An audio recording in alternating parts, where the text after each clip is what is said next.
There once was a poor country man whose only inheritance to his 3 sons was his farm, his donkey, and his cat. The eldest son inherited the farm, the second eldest the donkey, and the youngest son inherited the cat. "What on earth will I do with a cat? I can barely feed myself," said the youngest son. "Let alone how can I offer this pet anything? I have no money and am so poor." "Don't worry," said the cat. "If you can get me a sack and a pair of boots, you will see I am the most valuable thing your father ever owned."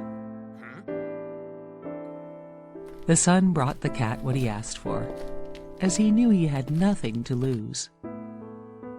The cat put on the boots and took the sack to catch a plump rabbit. The cat wore the boots on his journey. He would be called Puss in Boots. He caught a plump rabbit and brought it to the king. Puss in Boots told the king the plump rabbit was a gift from his master, the Duke of Carabas.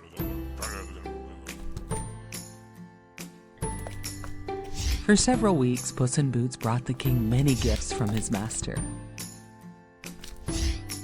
The king was very curious about Puss in Boots and his master, the Duke of Carabas. But the king knew that the Duke was friendly and had the most well-behaved cat he had ever met. The king did not know that Puss in Boots had made up the name Duke of Carabas for his poor master. One day, the king and his daughter were riding in their carriage by the river. Puss in Boots told his master to take off his pants and shirt and jump in the river. His master agreed to do so. Then Puss in Boots yelled out, "Help! Help! The Duke of Carabas is drowning!" as the king's coach passed by him. The king ordered his driver to stop, and he told his guards to rush over and save the Duke of Carabas. The king saw Puss in Boots yelling and knew he must help him, as he had been so generous to the king. Puss told the king the Duke's clothes had been stolen. So the king offered the Duke a fine suit of his own clothes to put on. The Duke of Carabas got in the carriage for a ride. The king's daughter quietly told the Duke he looked very handsome. The Duke looked at her and told her she was very beautiful.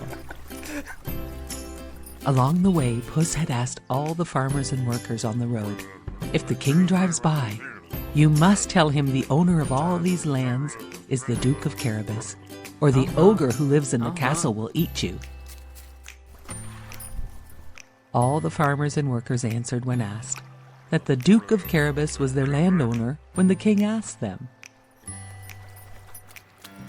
Puss in Boots ran ahead to the ogre's castle and asked the ogre about the trick he could do by changing into a small mouse from a big ogre. Puss in Boots told the ogre no one believed he could do a trick like that. The ogre said, "Watch me," as he turned into a small little mouse. Puss in Boots grabbed the mouse and ate it up, and that was the end of the big bad ogre. Just then, the king's carriage arrived at the castle gate. Puss in Boots ran to meet the carriage and said, "Welcome to the castle of the Duke of Carabas." His master could not believe what was happening. On the long ride in the carriage, he had fallen in love with the king's daughter. And Puss in Boots had planned everything to work out perfectly. The Duke asked the king if he could marry his daughter.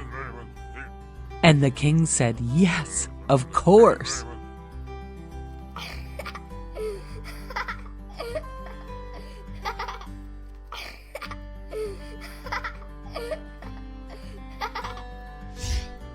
The Duke of Carabas and the princess were married and lived happily ever after in their castle. Puss in Boots was named a great lord and never had to hunt for mice ever again.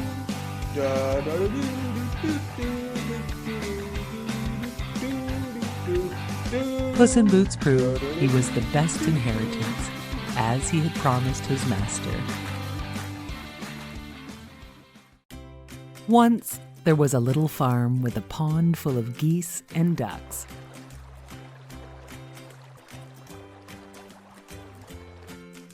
On a fine spring morning, a mother duck felt her eggs start to crack beneath her. One by one, all the eggs broke open, with each new baby duckling cuter than ever. Until the last egg broke open. The duckling did not look like the other cute little ducklings. He was gray and clumsy and way too big. The mother duck thought, "How big and clumsy this duckling is." But she loved him just as much as the other ducklings.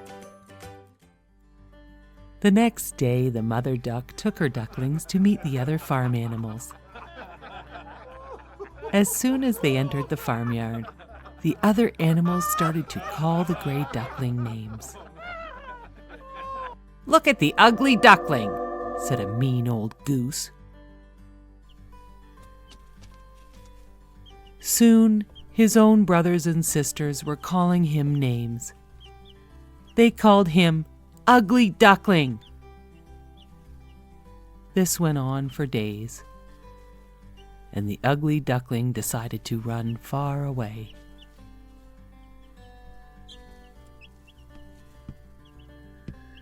He ran deep into the field.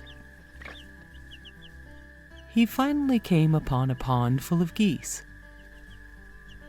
It was nighttime, so he fell asleep in the tall grass surrounding the pond. In the morning, the ugly duckling was just about to meet the geese when they were scared by a hunter and his dogs. The ugly duckling stayed in the long grass and hid from the hunter and his scary dogs. When he was sure they were gone, he started to walk towards a cottage he could see. An old woman lived there with her prize hen and cat. The old woman let the ugly duckling stay because she thought she could fatten up the duck to sell him at the market. The prize hen and the cat were very rude to the ugly duckling, and besides, there was no water for him to swim on here. So the ugly duckling snuck away one night to find a lake. He found a nice lake, but none of the other birds spoke to him. They thought he was too ugly to bother with. One day, a beautiful flock of white birds with long necks flew overhead. The ugly duckling began to cry, but he had no idea why. It was getting colder, and soon all the other birds left the pond because winter was coming. The ugly duckling stayed and awoke one morning to find his feet frozen in the lake. A nice, kind farmer found the ugly duckling and saved him. He thought he would be a nice house pet for his children, so he brought the ugly duckling home. His wife and children were not very happy with the ugly duckling, and so the ugly duckling snuck away to find a new home. It was winter, and the ugly duckling found a spot on a pond's edge. He built a nest. He was safely hidden to snuggle away the whole winter. Finally, spring arrived, and the pond thawed.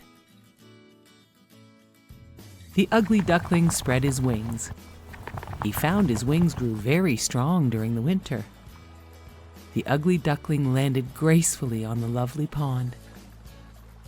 Just as he landed, he noticed 3 snowy swans near the pond's shore. He felt the same way he had had the first time he saw them fly overhead. The ugly duckling slowly swam over to meet the swans. And then, as the ugly duckling swam, he noticed his own reflection. What do you think he saw? His own reflection was that of a beautiful white swan. You see, over the winter, the ugly gray duckling had grown into a beautiful, white, graceful swan. And he was the most beautiful bird of all. The new swans welcomed their new swan friend. The swans were so very nice to the ugly duckling, who was now a stunning white swan. The ugly duckling promised himself he would never forget the lessons he had learned as a young ugly duckling, as he lived happily ever after with his new family on the beautiful pond. Once upon a time, a lovely mermaid named Ariel rescued a drowning prince from a shipwreck. Ariel's father had forbade her to swim to the surface, but she had to save the prince.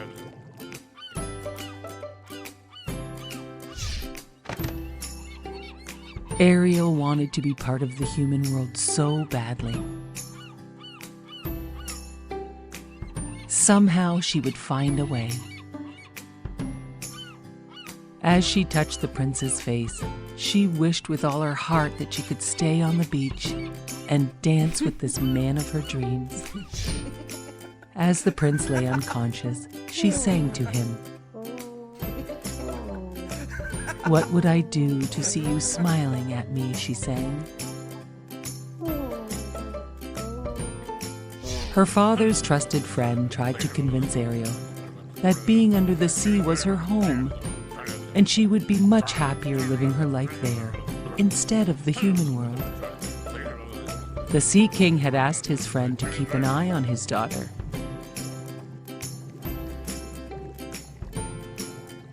But despite all the king's friend's efforts, he could not convince her because she was in love with the prince. The fish, her only best friend, was the only one who understood her.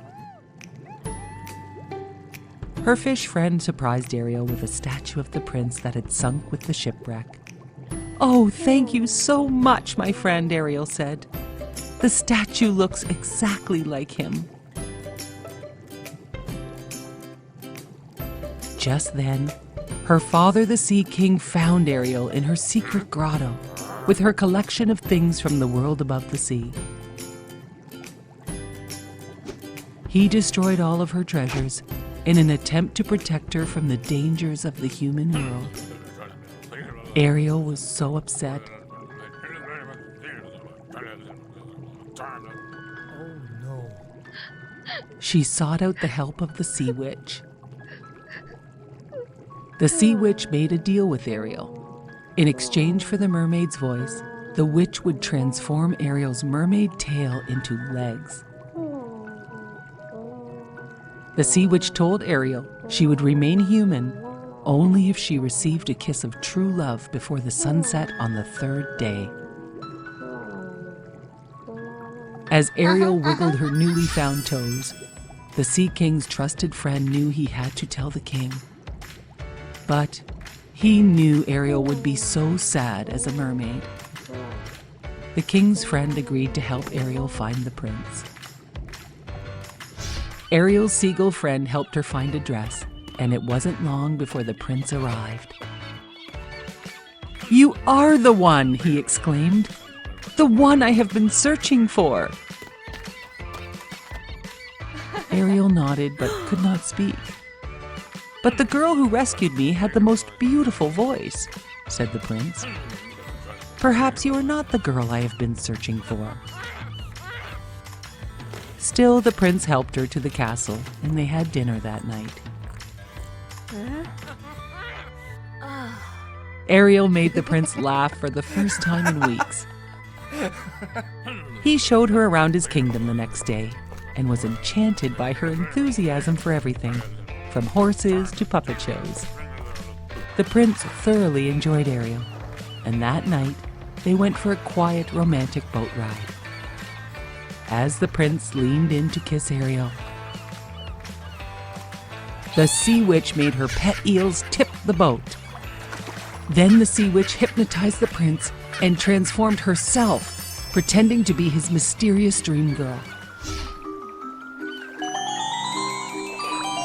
She arranged a wedding right away to make sure all of Ariel's plans would fail. Ariel's seagull bird friend gathered all of her ocean friends to help Ariel defeat the sea witch's evil plans. Her friends fought the sea witch and won, and Ariel's voice was restored. And the spell on the prince was broken. He realized Ariel was his true love, but it was too late, and Ariel was a mermaid again. The evil sea witch dragged Ariel back into the sea. But the strong prince would not lose his true love again, and he fought and destroyed the evil sea witch. The Sea King and his trusted friend watched. And the Sea King could see how much his daughter loved the prince. So he granted her wish to marry the prince. All of Ariel's great sea friends applauded as the prince and Ariel were married, and they lived happily ever after. High above the city stood the fine statue of the happy prince. He was gilded all over with gold leaf, and his eyes were bright sapphires. A large red ruby was in his sword. "He is as beautiful as a weather vane," said one of the town councillors, who wished to be known for his artistic tastes. One little boy in the city was crying for the moon, and his mother asked him, "Why can't you be like the happy prince, who never dreams of crying for anything?" Everyone loved the happy prince statue in the city. "He looks like an angel," remarked the children of the school. Their math teacher asked, "How would you know? Have you ever seen an angel?" "Of course," said the children, "in our dreams." One day a lonely swallow landed on the happy prince for a rest. He nestled in between the statue's feet to go to sleep. But just as he was about to fall asleep, a large drop of water fell on the swallow. The swallow saw no clouds and could not understand where these drops were coming from. The swallow looked up and saw the statue's eyes were full of teardrops, and that is where the drops were coming from.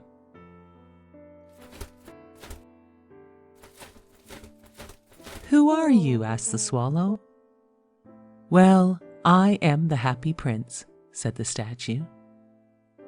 "Why are you crying?" asked the swallow.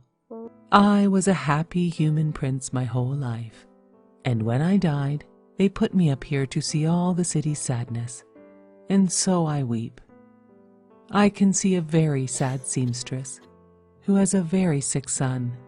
She is so very poor. Swallow, swallow, will you bring her the ruby from my sword?" asked the happy prince statue. "Oh, but I must be leaving to meet my swallow family," said the swallow.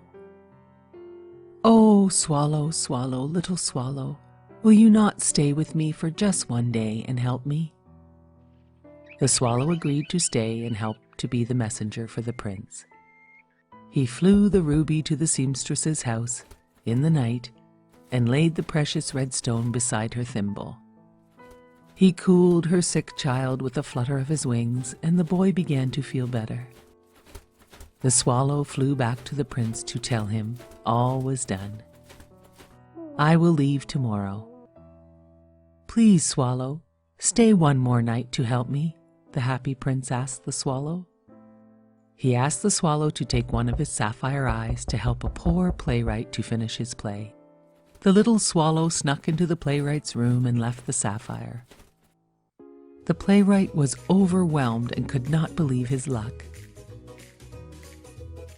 The swallow returned to tell the happy prince how happy the playwright was. The swallow said goodbye, but the prince asked for his help again, to give his other sapphire eye to the little match girl in the square below. "But if I pluck out your eye, you will be blind." "Do not worry, little swallow.